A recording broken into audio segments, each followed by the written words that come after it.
नमस्कार, आइए समझते हैं हम लोग बिहार को 10 मिनट में मात्र। ठीक है, मैपिंग से अपना पूरे मैपिंग से बिहार को 10 मिनट में समझेंगे। तो चलिए शुरू करते हैं बिना समय को ना वेस्ट किए हुए। देखो, बिहार के पश्चिम में आप देखिएगा उत्तर प्रदेश है। बिहार के आप पश्चिम में आप देखोगे तो मेरे भाई यहाँ पे पश्चिम में आप क्या देखने को मिलेगा? उत्तर प्रदेश देखने को मिलेगा। पूर्व में आप जाइएगा तो वेस्ट बंगाल आपको देखने को मिलेगा। उत्तर में आप जाइएगा तो नेपाल आपको देखने को मिलेगा और दक्षिण में जाइएगा तो आपको झारखंड देखने को मिलेगा। बीचों बीच से एक नदी पास कर रही है जिसका नाम क्या हो जाएगा दोस्तों? गंगा हो जाएगा, जो बिहार के 12 जिलों से होकर बहती है। 12 जिलों से होकर बहती है और सबसे ज्यादा 99 किलोमीटर कहाँ पे दोस्तों? ये पटना में बहती है। कहाँ पे? पटना में बहती है। और साथ ही साथ बिहार में 445 किलोमीटर का एरिया कवर करती है।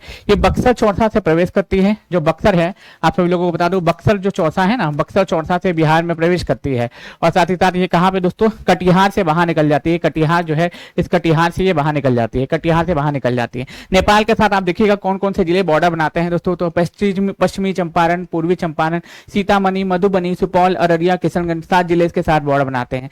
वेस्ट बंगाल के साथ किशनगंज, पूर्णिया, कटिहार, ये 3 जिले इसके साथ बॉर्डर बनाते हैं। उसके साथ साथ आप देखोगे यहाँ पे आप बांका, जमुई, नवादा, गया, औरंगाबाद, रोहतास, कैमूर, यानी कि 1 2 3 4 5 6 7 8 जिले किसके साथ बॉर्डर बनाते हैं दोस्तों? झारखंड के साथ बॉर्डर बनाते हैं।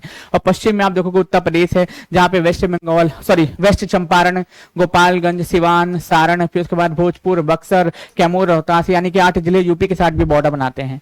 ये बिहार का टोटल क्षेत्रफल कितना है? 94,163 वर्ग किलोमीटर है और इतना क्षेत्रफल के मामले में 12वां स्थान है, याद रख लेना। और समुद्र तल से इसकी ऊंचाई 53 मीटर है। 53 मीटर है और 53 मीटर है। और फीट में बात करूं तो फीट में कितना है दोस्तों? तो 173 फीट हो जाएगा। 173 फीट हो जाएगा।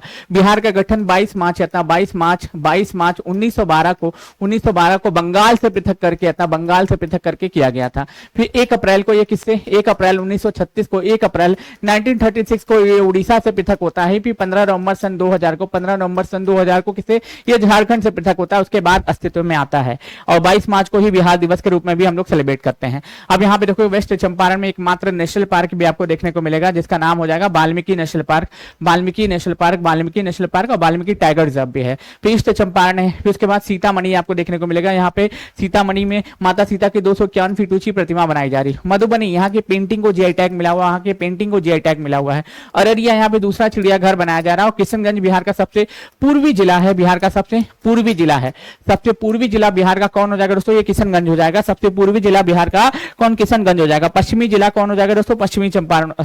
और पश्चिमी जिला अगर पूछे तो क्या हो जाएगा? ये कैमूर हो जाएगा। पश्चिमी जिला अगर पूछ ले कि पश्चिमी जिला जो है ना, ये क्या हो जाएगा दोस्तों? कैमूर हो जाएगा। पश्चिमी जिला कौन हो जाएगा दोस्तों? कैमूर हो जाएगा। पूर्वी जिला किशनगंज और पश्चिमी जिला कैमूर हो जाएगा। उत्तरी छोर पे जो जिला है इतना, अगर मैं बात करूं उत्तरी छोर पे जिला है वो पश्चिमी चंपारण है।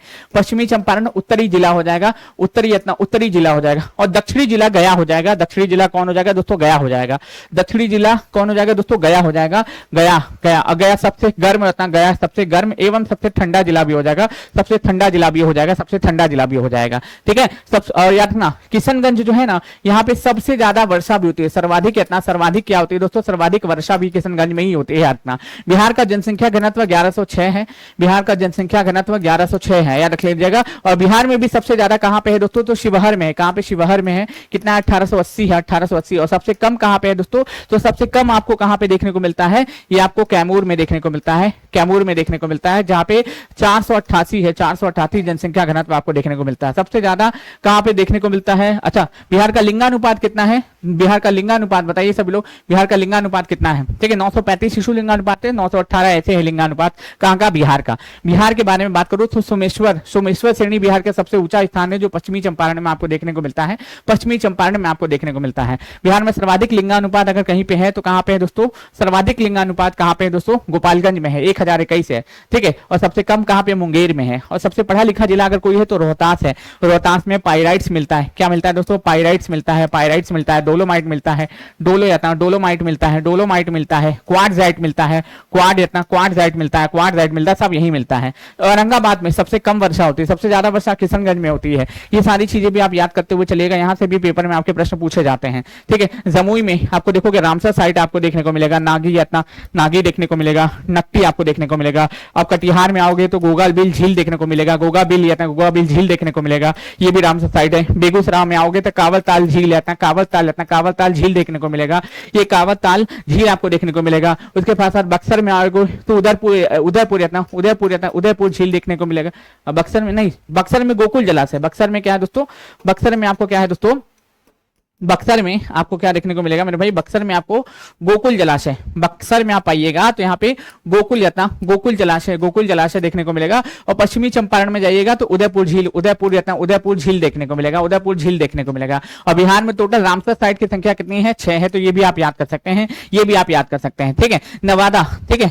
अब यहाँ पे देखोगे, यहाँ पे ककोलत जलप्रपात ककोलत जलप्रपात आपको देखने को मिलेगा। जमुई में रामसर साइट देखने को मिलेगा, ठीक है। और ये सारी चीजें एक एक जिले के बारे में मैं आपको बता रहा हूं जो आपको जरूरी है, जो आपके लिए जरूरी है। बक्सर में आपको पता है बक्सर का युद्ध होता है 1764 में, यहाँ बक्सर का युद्ध होता है, ये आपको पता होगा। चौसा बिलग्राम का युद्ध भी यहीं पे होता है, हुमायूं के बीच। मुजफ्फरपुर में टॉयलेट क्लिनिक खोला जा रहा है, दरभंगा में एम्स भी बनाया जा रहा है, ठीक है। आप देखोगे यहाँ पे चंपारण, ईस्ट चंपारण में आपको क्या, किस लिए खास है, आप कमेंट करते हो आंसर बताइएगा। गया में आपको वह रबर डैम देखने को मिलेगा। और याद रख लेना, गया फल्गु नदी के तट पे स्थित है, गया जो है फल्गु नदी के तट पे स्थित है। तो ये सारे जो है चीजें हैं ना आपके बिहार से पूछी जाती हैं, जो मैपिंग के माध्यम से मैं चीजें आपको हर एक चीज बताने का प्रयत्न कर रहा हूं। जैसे कि मान लो कोसी रिवर को बिहार का शोक, कोसी जो नदी है, कोसी नदी है यतना, इसको बिहार का शोक कहा जाता है, बिहार का शोक कहा जाता है। सौरव ऑफ बिहार के नाम से भी हम लोग जानते हैं, सौरव ऑफ बिहार के नाम से भी हम लोग जानते हैं। तो ये सारी चीजें, जितने भी कथन मैंने आपको कारक बताए हैं, सभी चीजें आपको पता होनी चाहिए। जैसे पटना है ना, 9 जिलों के साथ बॉर्डर बनाता है, देख रहे हो, ये जो पटना आप देख रहे हो, ये पटना 9 जिलों के साथ बॉर्डर बनाता है। देखो जैसे कि मान लो एक भोजपुर हो जाएगा, सारण हो जाएगा, वैशाली हो जाएगा, समस्तीपुर हो जाएगा, फिर उसके बाद बेगूसराय हो जाएगा, बेगूसराय के बाद लखीसराय हो जाएगा, लखीसराय के बाद क्या हो जाएगा, नालंदा हो जाएगा, फिर जहानाबाद हो जाएगा, फिर अरवल हो जाएगा। 1 2 3 4 5 6 7 8 9, यानी कि 9 जिलों के साथ ये बॉर्डर बना रहा है। कौन? आपका पटना जो है। कौन मेरे भाई? ये पटना 9 जिले के साथ बॉर्डर बनाता हुआ आपको दिखाई देता है।